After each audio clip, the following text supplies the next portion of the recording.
자, 이번에는 평판을 설치하는 방법에 대한 얘기를 해보죠. 평판의 설치. 평판 세우기입니다. 자, 우리가 기계를 세우는 것을 정치라고 얘기해요. 똑바르게 올려놓는다, 똑바르게 위치시킨다, 정치. 자, 이 평판의 설치는 어떤 게 있나 한번 살펴보죠. 자, 정치라는 말은 관측을 하기 위해서 평판을 설치하는 것이라고 얘기를 하고요. 여기 여러분들이 보고 있는 우측의 이 그림이 평판을 설치한 모습입니다. 그래서 이 평판이고요. 이게 삼각다리, 삼발이, 트라이포드, 다리 3개짜리죠. 그 다음에 지금 이렇게 살짝 두 손으로 보이는 게 엘리데이드고요. 그 다음에 구심기가 이렇게 가서 이렇게 해서 이렇게 구심추가 달려 있어요. 그럼 이 위치와 이 구심기 끝의 위치는 일치한다 그랬죠. 즉 우리가 관측하려는 대상지의 기준점과 그리고 쭉 올라가서 지도의 기준점을 일치시키는 작업을 합니다. 평판을 설치하는 방법은 크게 3가지가 있는데, 처음에 구심, 정준, 표정이라고 얘기하죠. 구심은 다른 말로 중심 맞추기, 정준은 다른 말로 수평 맞추기, 표정은 다른 말로 방향 맞추기라고 표현을 합니다. 자, 구심에 대한 얘기부터 할게요. 구심, 중심 맞추기입니다. 구심은 구심기와 추를 이용해서 지상의 기준점과 지도상의 기준점을 일치시키는 작업을 하는 겁니다. 그래서 평판 위, 도지, 종이에요. 종이의 기준점과 지상의 기준점을 일치시키는 작업이라고 설명을 드렸고, 구심기의 끝을 기준점에 맞추고 평판 전체를 들어가지고 구심기와 연결된 구심추죠. 요거를 어디다 갖다 놔요? 지상의 기준점에다가 갖다 놓습니다. 그래서 연직 방향으로 일치하도록 움직여서 평판을 통째로 들고 움직인다는 거, 평판이 가벼워서 그래 가능해요. 그래서 구심을 조절해서 중심을 찾습니다. 그리고 이 구심에서 발생하는 오차는 평판 측량의 정확도에 별로 영향을 주지가 않아요. 그래서 어느 정도 영향을 주냐면, 축척이 1대 100이라면 구심추에서 1cm 안에만 벗어나지 않으면 돼요. 자, 축척이 500분의 1이라면 구심추가 그 지상의 기준점에서 반지름 5cm 안에만 들어와 있으면 됩니다. 자, 그럼 만분의 1 축척으로 가볼까요? 1m네요. 대충 아무 데나 놓고 해도 괜찮다는 얘기예요. 이 정도의 축척에서는. 그래서 구심은 제일 중요한 건 뭐다? 기본적인 얘기만 기억해 두시죠. 구심기와 구심추를 이용해서 지상 기준점과 지도상의 기준점을 일치시키는 작업이다. 그리고 구심 오차는 평판 측량의 정확도에 영향을 별로 미치지 못한다. 그것만 기억하면 구심은 충분합니다.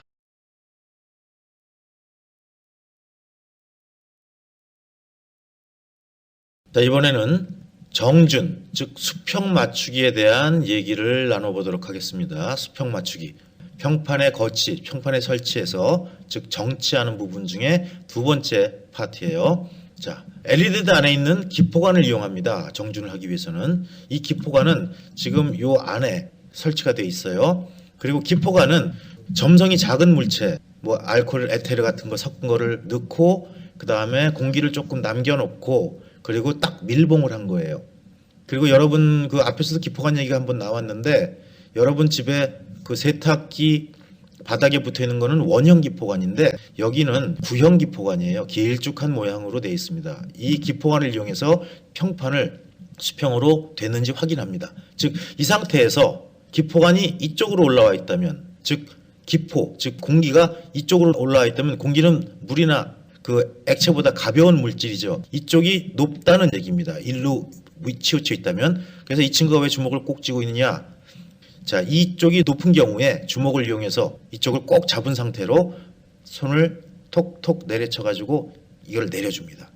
이 방향을 내려서 수평을 맞추게 되는 거죠. 이 평판 아래 달려있는 정준 나사가 있어요. 지금 여기 보이는 이 나사인데, 이 평판에는 나사가 2개가 붙어 있습니다. 그래서 우리가 이걸 생긴 모양을 보고 나비 나사라고도 표현해요. 이 위에 게 정준 나사고 밑에 거는 표정 나사입니다. 이 정준 나사를 약간 풀면, 이렇게 평판을 약간 풀어주면 톡톡 치면 이쪽이 내려가요. 또 반대로 톡톡 치면 이쪽이 내려가요. 그래서 이 높낮이를 조절해서 수평을 맞춰주는 작업을 하는 겁니다.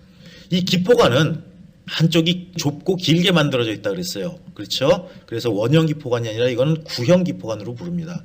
이 구형 기포관은 한 방향으로 좁고 길게 만들어져 있기 때문에 평판 위에서 한쪽 방향으로 놓고 수평을 맞춘 뒤 그 방향의 90도 방향, 즉 지금 이 방향이라면, 이 방향의 수평을 맞췄다면 주먹으로 쳐서 이 방향으로 다시 놓고 또 위아래를 보고 높은 쪽을 톡톡 내려쳐서 주먹으로 맞춥니다. 그리고 다시 건드렸다면 다시 원위치로 해서 다시 이 방향으로 LED를 놓고서 수평이 맞나를 확인하고 수평이 맞았으면 이 나사를 바짝 조여서 더 이상 움직이지 않게 하는 겁니다. 이렇게 하면 정준, 즉 수평 맞추기가 끝납니다.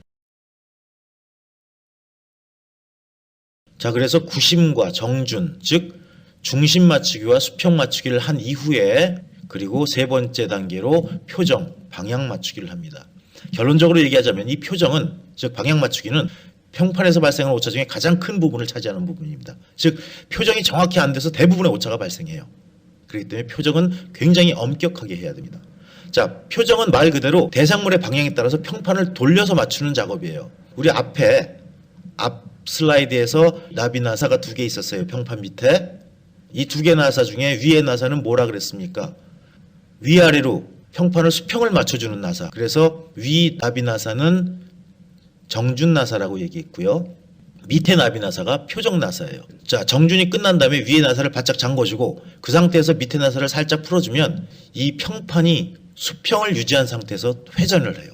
돌아갑니다. 좌우로. 그래서 이 LED의 방향을 맞춰놔야 돼요. 어디? 기준점과 관측점 방향으로. 이건 이제 나중에 우리가 실습 시간에 자세하게 또 제가 실기해서 표현을 할 건데 그 기준점에다가도 측침을 꽂아서 견고하게 잡아놓고 관측점도 측침을 꽂아서 견고하게 딱 세운 다음에 LED들을 바짝 거기다 갖다 붙여요. 그런 다음에 이 정준이 되어 있는 상태에서, 즉 수평을 유지한 상태에서 그 나비 나사 중에 아래 나사, 즉 표정 나사를 풀어서 평판을 왼쪽이나 오른쪽으로 돌릴 수 있는데 이렇게 돌려서 정확히 방향을 맞추는 작업을 표정이라고 합니다. 아까도 얘기했지만 이 표정은 평판 측량의 오차에 가장 많은 영향을 미치는 요소예요. 그렇기 때문에 상당히 많은 주의를 기울여야 합니다.